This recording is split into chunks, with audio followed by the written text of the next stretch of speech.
नमस्कार बच्चों, आज के इस वीडियो में हम ऑल्टरनेटर्स के लोड शेयरिंग का एक मैथमेटिकल कैलकुलेशन करेंगे। ऐसे बहुत सारे मेथड्स हमारे पास है, चाहे तो हम ट्रायंगुलर मेथड यूज कर सकते हैं जिनको हम यूज करके लोड शेयरिंग का कैलकुलेशन कर सकते हैं, लेकिन ट्रायंगुलर मेथड ड्रॉ करना और एज वेल एज उसको समझने में थोड़ा कॉम्प्लेक्सिटी होता है। इसीलिए मैं आपको उससे भी सिंपल मेथड के लिए यहाँ पे कैलकुलेशन करके सबसे पहले समझाऊंगा और फिर इसी कैलकुलेशन पे बेस्ड हम आगे न्यूमेरिकल भी प्रैक्टिस करेंगे। तो आइए हम calculation for load sharing of alternators को चर्चा करते हैं। यहाँ पे दो ऑल्टरनेटर्स मशीन 1 एंड मशीन 2 को मैं रेफरेंस मान के चल रहा हूँ। आप चाहे तो इसको ऑल्टरनेटर 1 एंड ऑल्टरनेटर 2 भी लिख सकते हैं।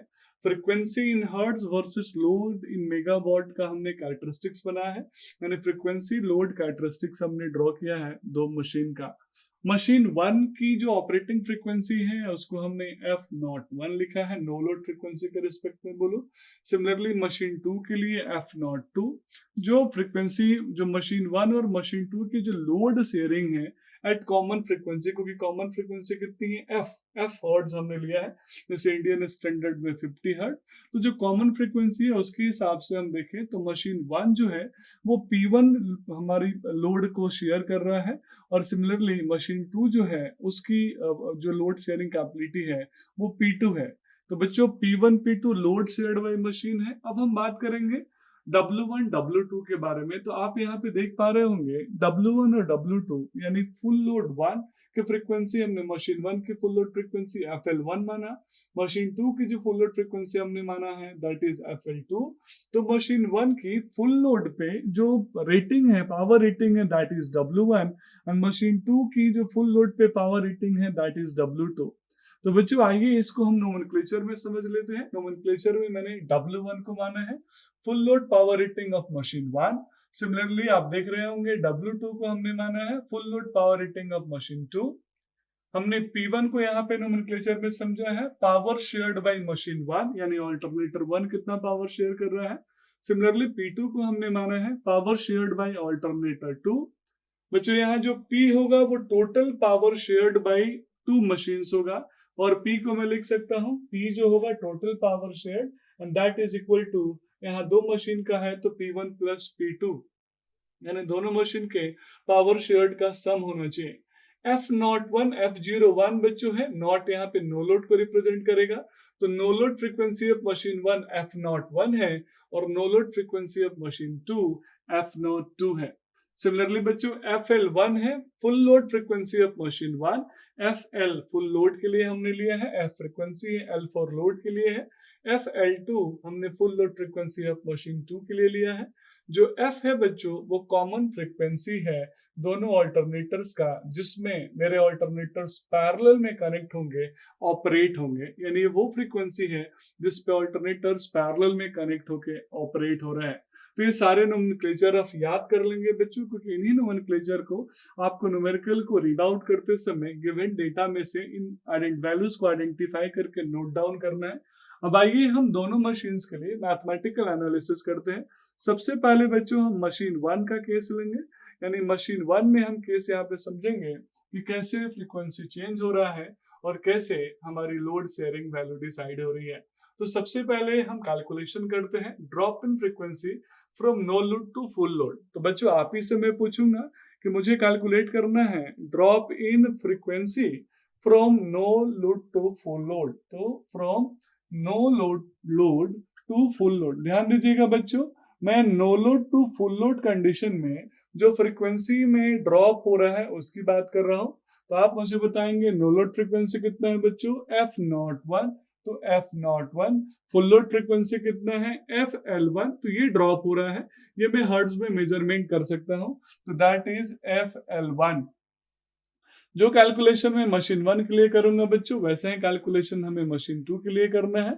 अब drop in frequency from no load to full load हमने लिया है।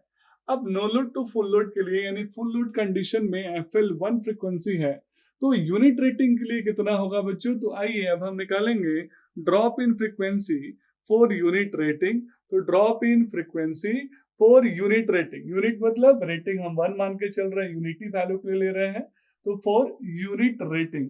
अब आप मुझे बताएंगे बच्चों ऑल्टरनेटर 1 की जो पावर रेटिंग है वो कितनी है। तो अल्टरनेटर 1 की जो पावर रेटिंग है हमने यहाँ पे देखा हुआ है, दैट इज W1। तो W1 टोटल पावर रेटिंग है, तो एक के लिए हम निकालेंगे तो वैल्यू क्या आएगा, that is change in frequency या drop in frequency from full load to no load to full load divided by load sharing, total load sharing, total rating of alternator, that is W1। तो W1 के लिए हमने unit के लिए निकाल लिया, per unit के लिए, पर एक्चुअल में P1 लोड शेयर करेगा अल्टरनेटर 1। तो मैं पूछूंगा कि अब P1 लोड के लिए कितनी फ्रीक्वेंसी का ड्रॉप हो रहा है। तो मेरा अगला क्वेश्चन है drop in frequency for P1 load, क्योंकि अल्टरनेटर 1 के लिए कितना लोड शेयर करना है, P1 लोड। तो for a load of P1, तो P1 लोड अल्टरनेट के लिए है, तो एक यूनिट के लिए हमने ये निकाल लिया, P1 के लिए निकालना होगा तो मैं क्या कर दूंगा बच्चों, मल्टीप्लाई कर दूंगा divided by W1 into P1। ये एक P1 लोड के लिए मशीन 1 में, अल्टरनेटर 1 में कितना फ्रीक्वेंसी का ड्रॉप हो रहा है हमने ये कैलकुलेट कर लिया। अब आइए हम कैलकुलेट करते हैं ऑपरेटिंग फ्रीक्वेंसी कितनी होगी मशीन की, मशीन 1 की, means operating frequency of machine 1। तो ऑपरेटिंग फ्रीक्वेंसी निकालने के लिए बच्चों हम यहाँ पे जो कैलकुलेशन किए हैं नो लोड का, इसका हम इस्तेमाल करेंगे। तो ऑपरेटिंग फ्रीक्वेंसी ऑफ मशीन 1 कितना होगा बच्चों, मशीन 1 मैंने लिखा है, कुछ बुक्स में अल्टरनेटर 1 लिखा रहता है, तो प्लीज डोंट बी कंफ्यूज। ये कितना होगा, तो मशीन 1 में देखेंगे नो लोड फ्रीक्वेंसी कितना था, F01। फिर हमने जो फ्रीक्वेंसी में ड्रॉप किया P1 लोड के लिए वो कितना है, F01 minus FL1 upon W1 into P1। तो that is equal to no load frequency minus का, ध्यान दीजिएगा, drop in frequency for load P1। तो चलिए वैल्यूज हम लिख लेते हैं बच्चों। नो लोड फ्रीक्वेंसी कितनी होगी, F01। Drop in frequency for P1 load कितनी है, F01 माइनस का FL1 upon W1 into P1। एक छोटा सा मैथमेटिकल कैलकुलेशन है, यानी यहां से मेरा वो ऑपरेटिंग फ्रीक्वेंसी आ गया जिसपे मेरा मशीन 1 अपने लोड को शेयर करेगा और ऑपरेट करेगा, दैट इज इक्वेशन नंबर 1। अब ये सेम कैलकुलेशन हम करेंगे बच्चों मशीन 2 के लिए। तो आइए मशीन 2 के लिए हम फिर से ऑपरेटिंग फ्रीक्वेंसी कैलकुलेट करते हैं।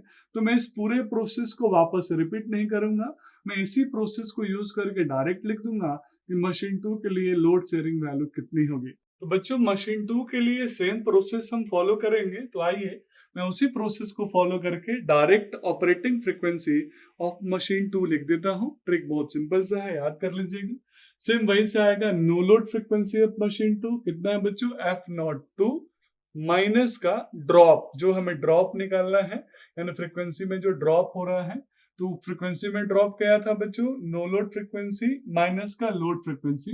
तो F02 minus FL2 divided by total rating कितनी थी अल्टरनेटर 2 की, W2, और अल्टरनेटर 2 कितना पावर शेयर कर रहा था बच्चों, तो वो था P2। तो इस तरीके से ऑपरेटिंग फ्रीक्वेंसी फॉर अल्टरनेटर 2 हो गया, and that is equation number 2। अब अगर मुझे अपने अल्टरनेटर को पैरेलली ऑपरेट कराना है बच्चों, तो उन दोनों की ऑपरेटिंग फ्रीक्वेंसी क्या होना चाहिए, इट शुड बी सेम। अगर सेम है तो वो पैरेलली ऑपरेट अच्छे से हो पाएंगे, लोड शेयरिंग बराबर कर पाएंगे। अदरवाइज अगर नहीं है तो उनकी लोड शेयरिंग भी बराबर नहीं होगी और वो इफेक्टिव ऑपरेशन नहीं होगा। तो इन दोनों इक्वेशंस को मैं इक्वेट कर देता हूं। तो from equation first and second, ध्यान दीजिएगा बच्चों, मैं फिर से रिपीट करता हूं, पैरेलल ऑपरेट कराना है तो दोनों की ऑपरेटिंग फ्रीक्वेंसी सेम होनी चाहिए और f के बराबर होनी चाहिए। It should be F01 is equal to F0 means इन दोनों अल्टरनेटर के जो ऑपरेटिंग फ्रीक्वेंसी सेम होनी चाहिए। तो यहाँ पे जो ऑपरेटिंग फ्रीक्वेंसी सेम होगी वो हमने f माना है बच्चों। तो यहाँ हम इक्वेशन 1 और 2 को फिर से कोरिलेट करेंगे, तो आप यहीं से उसको वापस कंटिन्यू करेंगे। तो बच्चों इक्वेशन 1 और 2 को हम इक्वेट करेंगे। इक्वेट करने के पीछे पर्पस यही है कि दोनों अल्टरनेटर के जो ऑपरेटिंग फ्रीक्वेंसी होनी चाहिए वो सेम होनी चाहिए, और उसको मैंने f माना है। तो दोनों इक्वेशंस का लेफ्ट हैंड साइड इक्वल है तो right side must be equal, तो एफ इक्वल टू मैं लिख सकता हूँ F not one alternator one के लिए, तो F not one minus F L one divided by W one into P one, ये ऑल्टरनेटर वन के लिए था। सिमिलरली ऑल्टरनेटर टू के लिए इक्वेशन टू है, तो that is F naught two minus का एफ नॉट टू माइनस का F L two divided by W two into P two. तो दोनों ऑल्टरनेटर का ऑपरेटिंग फ्रीक्वेंसी में सेम करूंगा बच्चों, जो कटने वाला होगा एक दूसरे को कैंसिल आउट कर देगा। तो यहां से एक इक्वेशन मेरे पास बन के आएगा, दैट इज इक्वेशन थर्ड।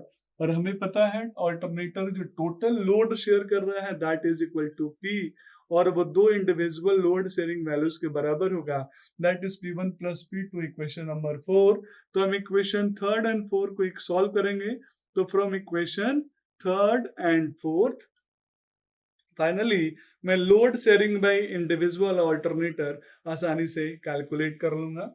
तो आइए आगे के वीडियोस में हम इस पर बेस न्यूमेरिकल करते हैं और देखते हैं कैसे कि load sharing by individual alternator क्या होगा और इनकी कॉमन ऑपरेटिंग फ्रीक्वेंसी की वैल्यू क्या होगी। क्योंकि जब लोड शेयरिंग निकाल लेंगे तो यहाँ कॉमन फ्रीक्वेंसी की वैल्यू भी हम आसानी से कैलकुलेट कर लेंगे। That's all about this video, thank you so much.